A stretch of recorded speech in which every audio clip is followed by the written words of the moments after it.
प्रिय भक्तों, बहुत समय पहले की बात है। प्राचीन भारत में चंद्रपुर नाम का एक राज्य था, जिस पर अत्यंत क्रूर और निर्दयी राजा चंद्रसेन का शासन हुआ करता था। राजा हर दिन एक नई लड़की से विवाह करता और दूसरे ही दिन वह अपनी नवविवाहित पत्नी को फांसी पर लटका देता। राजा के इन कठोर और क्रूर फैसले से उसकी प्रजा बहुत दुखी थी। राजा के मंत्री और दरबारी भी उससे अत्यंत परेशान थे, पर उनकी इतनी मजाल नहीं थी कि वे राजा के सामने अपनी नाराजगी जाहिर कर पाते या उसे समझाने का प्रयास करते। पूरे राज्य में एक अजीब सा भय और सन्नाटा पसरा हुआ था। राज्य के लोग बस इतना जानते थे कि राजा हर दिन एक नई लड़की से शादी करता है और अगली सुबह उसे मौत के घाट उतार देता है। पर वह ऐसा क्यों करता है, इसके पीछे का कारण कोई नहीं जानता था। राज्य के दक्षिण छोर पर घने जंगल के बीच एक बूढ़ा जादूगर अपनी बेटी स्वर्णलता के साथ रहा करता था।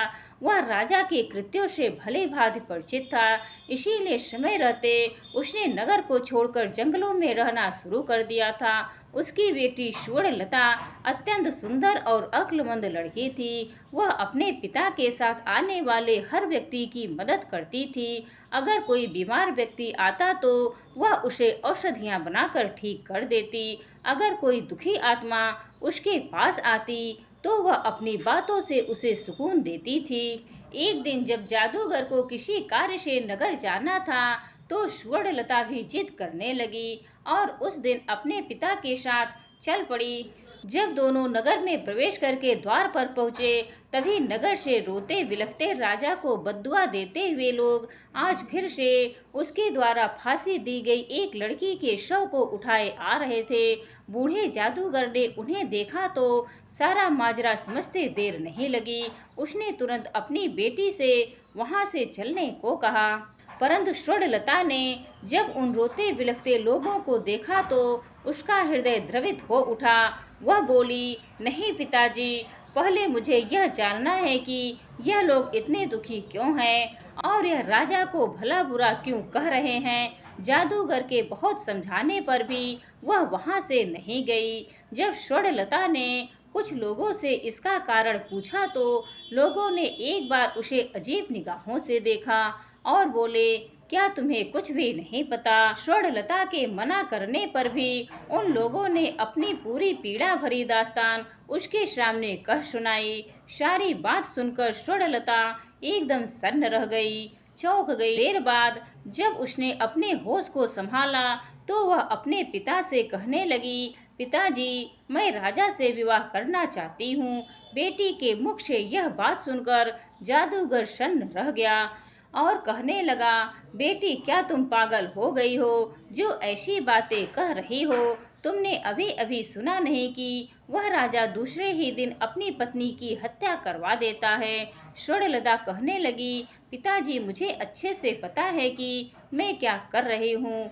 अगर मैं अपनी बुद्धि के बल और सत्य के साथ एक निर्दयी व्यक्ति को बदल सकती हूँ तो यह मेरे जीवन की सबसे बड़ी उपलब्धि होगी, वरना एक दिन मरना तो सभी को है और किसी की मृत्यु राजा के नहीं बल्कि उस ऊपर वाले के हाथ में है। बहुत कहने सुनने पर ना चाहते हुए भी जादूगर को अपनी बेटी की जिद के आगे झुकना पड़ा। उसने भारी हृदय के साथ अपनी बेटी को राजा के पास जाने की अनुमति दे दी। पिता की आज्ञा मिलने पर स्वर्णलता ने उन्हें प्रणाम किया और एक दृढ़ निश्चय के साथ राजा के महल की ओर चल पड़ी। आखिर क्यों राजा विवाह के एक दिन बाद ही अपनी नवविवाहित पत्नी को फांसी पर लटका देता था। शुरू से राजा ऐसा क्रूर और निर्दयी नहीं था। वह एक बड़ा ही नेक दिल और प्रजा का ध्यान रखने वाला प्रजापालक राजा था। जब वह विवाह योग्य हुआ तो उसके माता पिता कमल सेन ने उसका विवाह रत्नप्रभा नाम की सुंदर युवती से कर दिया। रत्नप्रभा अपने नाम की ही तरह अति सुंदर और आकर्षक स्त्री थी। राजा चंद्रसेन भी उसके रूप का कायल हो गया था। वह दिलो जान से अपनी पत्नी से प्रेम करने लगा। सब कुछ ठीक चल रहा था। फिर एक दिन ऐसा हुआ कि राजा के पैरों तले जमीन खिसक गई। एक दिन जब राजा कचहरी से सीधे रानी वास की ओर आया और रानी के कक्ष में पहुंचा तो उसने जो दृश्य देखा उसे देखकर वह सन्न रह गया।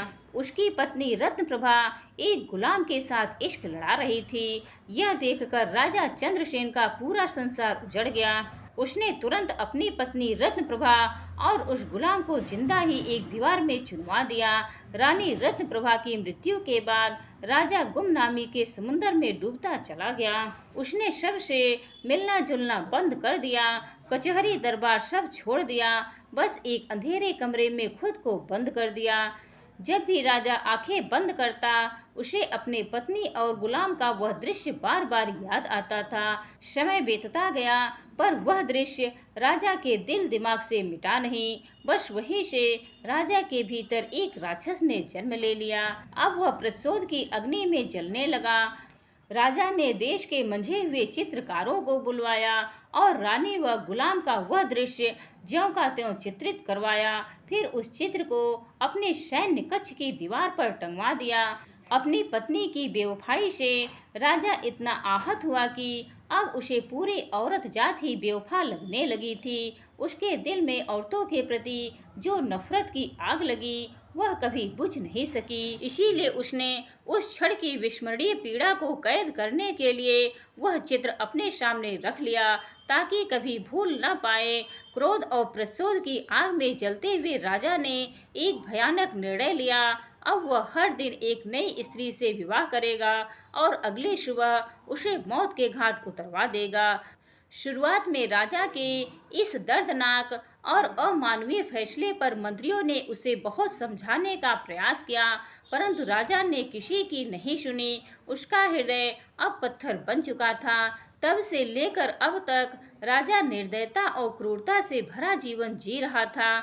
उधर जादूगर की बेटी स्वर्णलता भी राजा के महल में पहुंच गई। उसने महल के पहरेदार से कहा, मुझे राजा से मिलना है, मैं उनकी पत्नी बनना चाहती हूँ। यह सुनकर पहरेदार ने उसे अजीब दृष्टि से घूरा, जैसे यह विश्वास ही न हो पा रहा हो कि कोई ऐसी लड़की अपनी जान जोखिम में डालने के लिए आई है।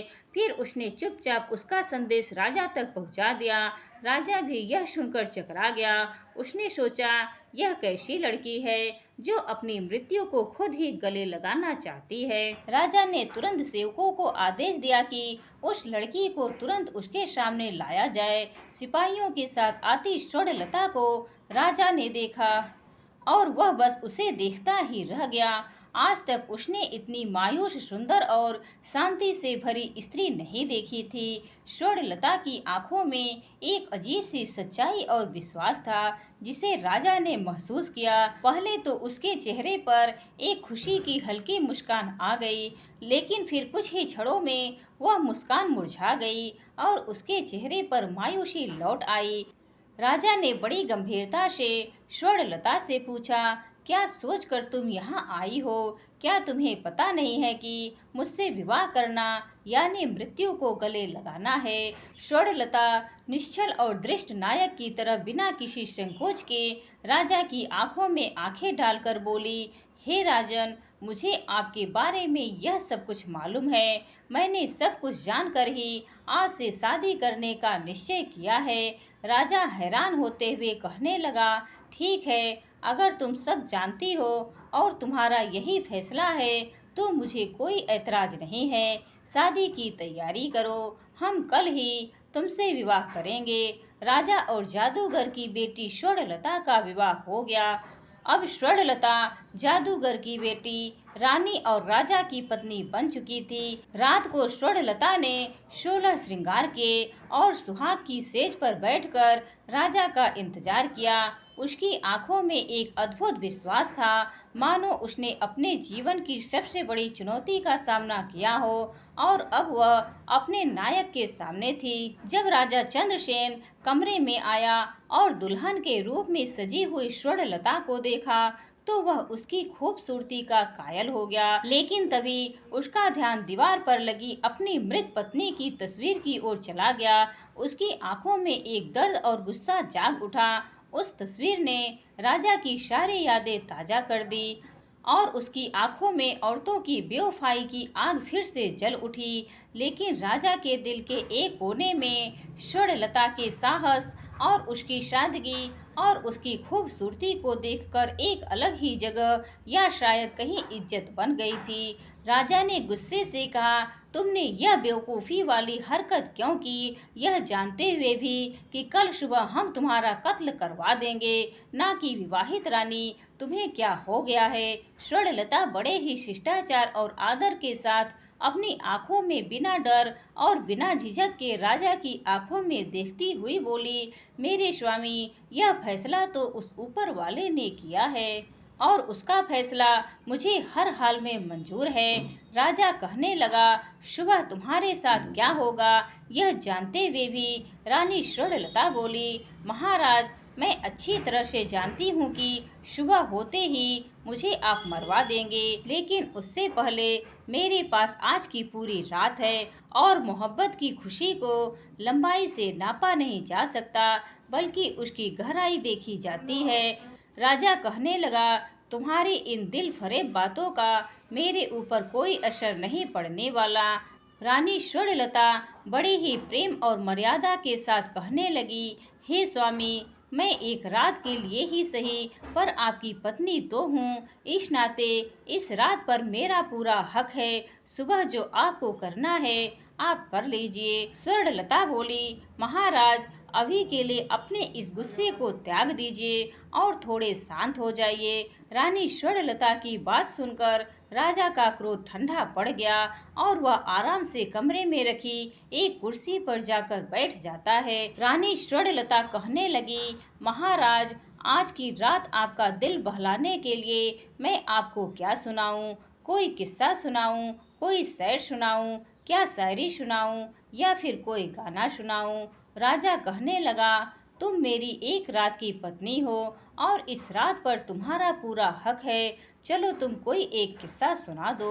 रानी बड़े अदब से राजा को एक किस्सा सुनाना शुरू कर देती है। एक व्यापारी था, उसकी बीवी, एक जवान बेटी और दो छोटे बेटे थे। बेटी जवान होने के कारण व्यापारी को दिन रात उसके विवाह की चिंता खाए जाती थी। वह पैसे जोड़कर अपनी बेटी का विवाह धूमधाम से करना चाहता था। एक बार उसे व्यापार के लिए परदेश जाना था। सफर लंबा था, इसीलिए वह अपने घर वालों से कुछ दिनों में आने के लिए कहकर वहां से चला जाता है। जाते हुए उसकी बेटी उसे खजूर देती है और कहती है, बाबा, सफर लंबा है, भूख लगे तो रास्ते में इस खजूर को खा लेना। दिया हुआ खजूर लेकर व्यापारी प्रदेश के लिए निकल पड़ता है। लंबा रास्ता और तेज धूप के कारण वह चलते चलते बहुत थक जाता है। तभी उसे रास्ते में एक कुआं नजर आता है। उसने सोचा, क्यों न थोड़ी देर यहीं बैठकर आराम कर लूं और खजूर खा लूं, साथ ही शीतल जल ग्रहण कर लूंगा, फिर आराम से परदेश के लिए निकल पड़ूंगा। इसी सोच के साथ वह कुएं के किनारे बैठकर आराम से खजूर खाने लग जाता है।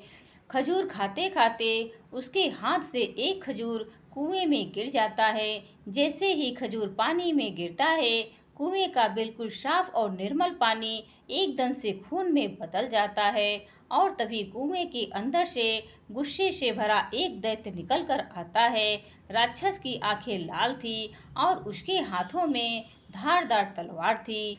यह सब देखकर व्यापारी की सिट्टी पिट्टी गुम हो जाती है। मारे डर के मारे वह थर थर कांपने लगता है। दैत्य गुस्से से उस व्यापारी से कहता है, मैं तुम्हें छोड़ूंगा नहीं, अपनी तलवार से तुम्हारे टुकड़े टुकड़े कर दूंगा। व्यापारी पहले ही डरा हुआ था। यह बात सुनकर वह भय से कांपने लग जाता है और कहता है, हे दैत्य, मैंने तुम्हारा क्या बिगाड़ा है, तुम मुझे क्यों मारना चाहते हो? दैत्य कहने लगता है, तुमने जो खजूर कुएं में फेंका वह मेरे मासूम बच्चे की हलक में जाकर फंस गया, जिससे उसकी मृत्यु हो गई। व्यापारी कहने लगा, माफ करे दैत्यराज, मुझे आपका बेटा कहीं नजर नहीं आया और वह खजूर मुझसे गलती से कुएं में गिर गया। दानव गुस्से में बोला, हम राक्षस तुम आदमियों की नजर नहीं आते, तुम्हें खजूर खाते हुए सावधानी बरतनी चाहिए थी, पर तुम्हारी मृत्यु निश्चित है। नादानी में हो या जानबूझकर, गुनाह तो गुनाह होता है। अब मैं तुम्हारे टुकड़े टुकड़े करके अपने बेटे की मृत्यु का बदला लूंगा। खून के बदले खून, यही इंसाफ है। आखिरकार व्यापारी बेचारा मजबूर होकर कहने लगा, राक्षस राज, अगर मुझे मारने से तेरा बदला पूरा हो जाता है तो मुझे मंजूर है, पर मेरी शर्त है। राक्षस कहने लगा, कैसी शर्त? व्यापारी भारी हृदय के साथ कहने लगा, मेरे ऊपर अभी बहुत सी जिम्मेदारियां हैं। मैंने लोगों से कर्ज ले रखा है, वह कर्ज अदा करना है और अपनी जवान बेटी की शादी करनी है। एक बार यह जिम्मेदारी पूरी कर दूं, फिर मैं खुद तुम्हारे पास आऊंगा, फिर तुम बेशक अपना बदला पूरा कर लेना। यह सुनकर राक्षस सोच में पड़ जाता है। इतनी कहानी कहते कहते सुबह हो जाती है और रानी किस्सा सुनाना बंद कर देती है। राजा कहने लगा, तुम चुप क्यों हो गई? मुझे बताओ कि राक्षस ने व्यापारी को मार दिया या फिर उसके कहे अनुसार कुछ समय की मोहलत दे दी। रानी कहने लगी, महाराज, रात खत्म तो बात खत्म, अब सुबह हो चुकी है और मेरे मरने का वक्त आ गया है। राजा कहने लगा, लेकिन मुझे कम से कम इतना तो बता दो कि राक्षस ने उसे मारा या छोड़ दिया।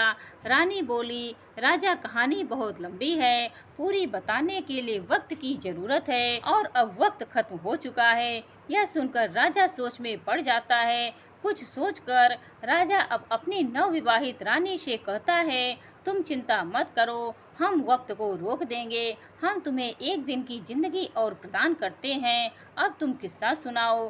तब रानी कहती है, नहीं मेरे सरताज, किस्से तो रातों में सुनाए जाते हैं, सुबह का वक्त तो हो चला है। आप अपने राशि कार्य कीजिए, आगे का किस्सा तो मैं रात को ही सुनाऊंगी। यह सुनकर राजा सोचता है, कितनी ही लड़कियां मेरे पास आई और मौत के घाट उतार दी गई।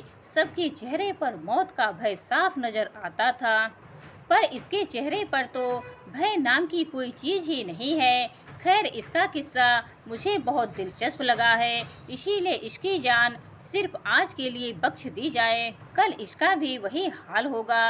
राजा वहां से चला जाता है और अपने दिन भर के राजसी कार्यों में व्यस्त हो जाता है। इधर रानी हाथ जोड़कर उस ऊपर वाले से प्रार्थना करती है, हे भगवान परमेश्वर, मेरे पति को सद्बुद्धि देना, उनके इस पाप कृत्य को क्षमा करना और उसे सही रास्ता दिखाना प्रभु। शाम का वक्त हो जाता है। राजा बेसब्री के साथ कमरे में आता है और कहता है, रानी अब जल्दी से किस्सा सुनाना शुरू कीजिए। राजा की बेसब्री को देखकर रानी कहती है, थोड़ा सब्र रखो महाराज, मैं आपके लिए खाना लगा देती हूँ, पहले भोजन कर लीजिए, फिर मैं आगे का किस्सा सुनाना शुरू करूंगी। यह कहकर रानी राजा को खाना परोस देती है। राजा कहने लगा, यह तो नौकरों के काम है, तुम यह क्यों कर रही हो? रानी बड़े प्यार से कहने लगी, नहीं मेरे स्वामी, यह एक पत्नी का कर्तव्य है कि वह अपने पति का ख्याल रखे। राजा कहने लगा, तुम्हें कौन सा मेरे साथ पूरा जीवन व्यतीत करना है, और वैसे भी आज की रात के बाद तो यह काम नौकरों ने ही करने हैं। रानी कहने लगी, हे स्वामी, आज की रात ही सही, पर आपकी सेवा करने का मौका तो मिला, मरते समय सुकून से मर सकूंगी। जितना भी समय मिला है मैंने अपने पति की सेवा की है। यह सुनकर राजा के दिल को बड़ा सुकून मिला, लेकिन तभी उसे अपनी बीवी की बेवफाई याद आ गई। राजा गुस्से से कहने लगा, फालतू की बातें मुझसे मत करो और जल्दी से कहानी सुनाना शुरू करो। राजा की बात सुनकर रानी किस्सा सुनाना शुरू कर देती है। व्यापारी की बात सुनकर थोड़ी देर विचार करके दैत्य बोला, अगर मैं तुम्हें कुछ समय की मोहलत दे दूं, तो क्या गारंटी है कि तुम वापस आओगे? व्यापारी कहने लगा, हे राक्षस राज, उस ऊपर वाले की कसम खाकर, भगवान की कसम खाकर कहता हूँ कि मैं अपने कामों को अंजाम देकर यहाँ फिर से आऊँगा और खुद को तुम्हारे हवाले कर दूँगा, मेरा विश्वास करो। दैत्य कहने लगा, ठीक है, मैं तुम्हें 40 दिन की मोहलत देता हूँ। व्यापारी दैत्य का शुक्रिया करते हुए अपने घर की तरफ चल देता है। कुछ दिन के सफर के बाद वह अपने घर पहुँच जाता है। व्यापारी को घर आया देखकर उसकी पत्नी और बच्चे खुश हो जाते हैं। उसकी पत्नी कहती है, स्वामी आप थक गए होंगे, हाथ मुंह धो लीजिए, तभी मैं आपके लिए खाना लगाती हूँ। इस बार पता नहीं क्यों मेरा दिल बहुत घबराया हुआ है। शुक्र है उस भगवान का, आप सही सलामत घर पर आ गए। उसकी पत्नी की मुख से यह बातें सुनकर अंदर ही अंदर व्यापारी का हृदय पीड़ा से तड़प उठता है। उसने सोचा, जब हमेशा के लिए जाऊंगा तो मेरी पत्नी और बच्चों का क्या होगा। व्यापारी ने कागज के अंदर अपनी जिंदगी के बचे हुए दिन लिखे होते हैं। धीरे धीरे समय बीतता जा रहा था। व्यापारी के जीवन के बचे हुए दिन धीरे धीरे कट रहे थे। उसने अपनी बेटी के लिए योग्य रिश्ता देखकर उसकी शादी कर दी और उसे विदा कर दिया। खुशी के साथ साथ व्यापारी अंदर से दुखी भी था, क्योंकि आज उसकी अंतिम रात थी। कल का दिन उसका आखिरी दिन था। कल वह दैत्य उसे टुकड़े टुकड़े कर देगा। व्यापारी बिस्तर में पड़ा पड़ा यही सब सोच रहा था। नींद उसकी आंखों से कोसों दूर थी। उसे रह रहकर यह बात खाए जा रही थी कि उसके मरने के बाद उसकी पत्नी और बच्चों का क्या होगा। दुखी हृदय के साथ व्यापारी उठकर बैठ जाता है और सिसक सिसक कर रोने लगता है। उसके रोने की आवाज़ सुनकर उसकी पत्नी भी उठ जाती है। व्यापारी को ऐसे रोते हुए देखकर घबरा कर वह उससे पूछती है, क्या हुआ स्वामी, आप रो क्यों रहे हो। व्यापारी पहले तो बात को टालने की कोशिश करता है, लेकिन जब उसकी पत्नी ने ज़्यादा जोर देकर पूछा तो वह टूट जाता है और सारा किस्सा अपनी पत्नी को रोते रोते सुना देता है। सारी बात सुनकर व्यापारी की पत्नी का कलेजा मुंह में आ जाता है। वह तड़प उठती है और कहती है, स्वामी आपकी जगह पर मैं उस दैत्य के पास जाऊंगी। मुझे चाहे कुछ भी हो जाए, वह दैत्य बेशक मेरी जान ले ले, पर मैं आपको कुछ भी नहीं होने दूंगी। किस्से के बीच में ही वह बोल पड़ता है, वाह क्या औरत है, ऐसी औरत भी दुनिया में होती है। ऐसी नेक और वफादार बीवी की दहलीज पर तो फरिश्ते भी अपना सिर झुका दे। राजा ने कहा। रानी कहने लगी, बिल्कुल ठीक कहा महाराज।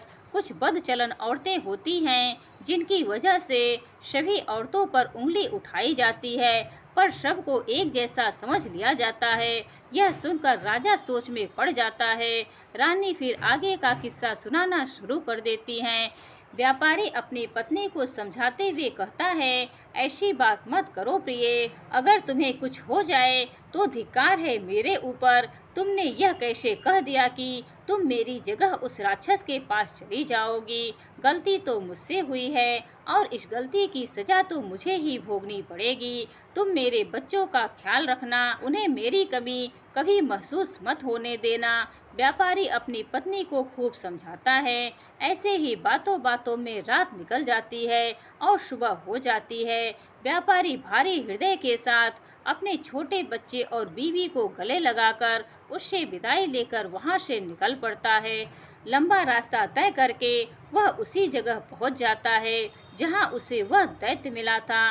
व्यापारी दैत्य को आवाज देता है, राक्षस राज, मैं तुम्हारे पास आ गया हूँ। मेरे 40 दिन पूरे हो गए हैं। आओ मेरी जान लेकर अपना बदला पूरा कर लो। व्यापारी की बात सुनकर दैत्य बाहर आता है और व्यापारी से कहता है, तुम बहुत बहादुर हो जो इस तरह खुद मेरे पास मौत के मुंह में चलकर आए हो। लेकिन ए आदमजात, मैं तुम्हें मारूंगा नहीं, क्योंकि मैंने तुम्हें माफ कर दिया है। दैत्य आगे कहता है, जब तुमने मुझसे समय मांगा था तब मुझे तुम्हारे ऊपर यकीन नहीं था, इसीलिए उसी दिन से मैं तुम्हारा पीछा कर रहा था। तुमने जो कुछ भी कहा था वह बिल्कुल सच था। अब जाओ और अपने बीवी बच्चों को संभालो, तुम्हारे बिना उनका रो रो कर बुरा हाल है। दैत्य के मुख से यह बातें सुनकर व्यापारी की खुशी का ठिकाना नहीं रहा। उसने उस दैत्य का हाथ जोड़कर शुक्रिया किया। किस्सा समाप्त होते होते राजा पूरी तरह से भावुक हो चुका था। अब वह रानी की ओर प्यार भरी नजरों से देखने लगा। रानी बोली, हे महाराज, सभी औरतें बिल्कुल भी एक जैसी नहीं होती हैं, और जब तक आप उस तस्वीर को अपने कमरे से नहीं हटा देंगे तब तक आपकी पीड़ा कभी कम नहीं होगी और आप हर औरत को बदचलन ही समझेंगे। इतना सुनकर राजा अपनी बेवफा पत्नी की वह तस्वीर फाड़कर नष्ट कर देता है। फिर रानी के हाथों को अपने हाथ में लेकर वह कहता है, हे रानी, आज तुमने मेरा हृदय परिवर्तित कर दिया है। मैंने पापी होकर कितने पाप किए हैं, लेकिन आज तुमने मेरी आंखें खोल दी हैं। रानी कहने लगी, हे महाराज, आप मुझे मारना चाहें तो बेशक मार दें, लेकिन मेरी एक शर्त है कि आप मुझे सिपाहियों के हाथों से नहीं बल्कि खुद अपने हाथों से मारें। मुझे यह बिल्कुल भी गवारा नहीं है कि मुझे कोई सिपाही हाथ लगाए। आपके हाथों से मरूंगी तो मेरे मन को सुकून मिलेगा। राजा कहने लगा, नहीं मेरी रानी, मैं तुम्हें कुछ नहीं करूँगा। मेरा खोखला भ्रम तोड़कर एक जिल्लत भरी जिंदगी से बाहर निकालने वाली देवी हो तुम। मेरी प्रिया, मैं हमेशा तुम्हें अपनी पलकों पर बिठा कर रखूँगा।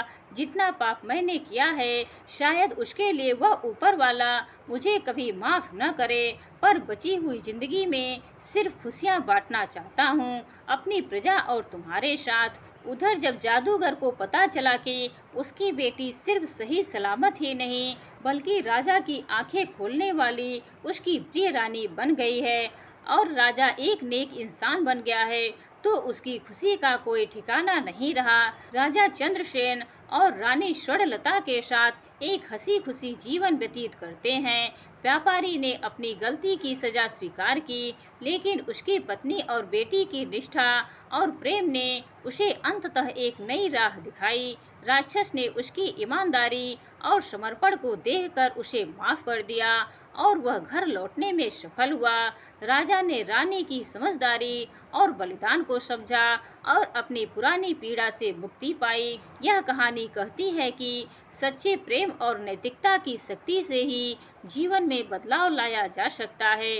राजा चंद्रसेन, जो स्त्रियों को केवल अपने अहंकार का शिकार बनाता था, आज खुद समय के चक्कर में फंस चुका है। रानी स्वर्णलता की बुद्धिमत्ता और साहस ने न केवल उसकी क्रूरता का अंत किया बल्कि पूरे राज्य को एक नया मार्ग दिखाया। प्रिय भक्तों, यह कहानी केवल राजा और रानी की नहीं बल्कि उस सत्य की भी है जो हमें यह सिखाती है कि अहंकार और अन्याय अधिक समय तक नहीं टिकते। जो दूसरों के साथ छल करता है उसे एक दिन स्वयं अपने छल के जाल में फंसना पड़ता है। प्रिय भक्तों, उम्मीद है आज की यह कहानी आप सभी को पसंद आई होगी। हर हर महादेव।